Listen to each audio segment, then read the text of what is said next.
الحمد لله رب العالمين وبه استعين واشهد ان لا اله الا الله وحده لا شريك له واشهد ان محمدا عبده ورسوله اما بعد. میرے بھائیو، صلاۃ کے اندر سجدے میں بہت سارے اذکار، بہت سی دعائیں نبی صلی اللہ علیہ وسلم سے وارد ہیں. آج ہم انشاءاللہ 3 دعائیں ذکر کریں گے. پہلی دعا ہے سجدے میں سبحان ربی الاعلی. یہ سنن ابی داؤد کی روایت ہے اور سنن ابو داؤد میں 871 نمبر پر، سنن ترمذی میں 262 نمبر پر، اور علامہ البانی رحمہ اللہ نے اروا میں 333 نمبر پر اسے صحیح قرار دیا ہے.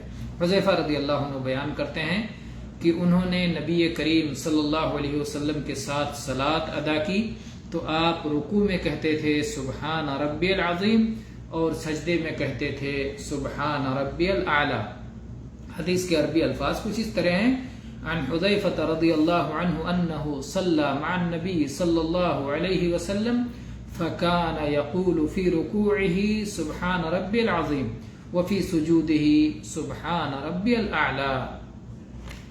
اور عائشہ رضی اللہ عنہا کی روایت ہے، فرماتی ہیں کان النبی صلی اللہ علیہ وسلم یقول فی رکوعه وسجوده سبحانک اللہم ربنا وبحمدک اللہم اغفر لی.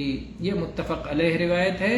صحیح بخاری میں 794 نمبر پر اور صحیح مسلم میں 484 نمبر پر ہے کہ نبی صلی اللہ علیہ وسلم رکوع میں بھی اور سجدے میں بھی یہ دعا پڑھتے تھے سبحانک اللہم ربنا وبحمدک اللہم اغفر لی. تو یہ ہو گئی دوسری دعا.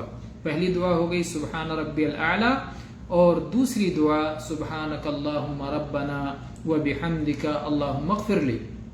تیسری دعا ہے جو صحیح مسلم میں آئی ہے 487 نمبر پر اور جس کے راویہ عائشہ رضی اللہ عنہا ہیں.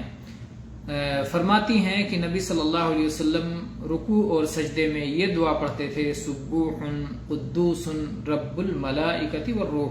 تو یہ 3 دعائیں ہو گئی. پہلی دعا سبحان ربی الاعلی، دوسری دعا سبحانک اللہم ربنا وبحمدک اللہم اغفر لی، تیسری دعا سبوح قدوس رب الملائکۃ والروح. وآخر دعوانا ان الحمد للہ رب العالمین.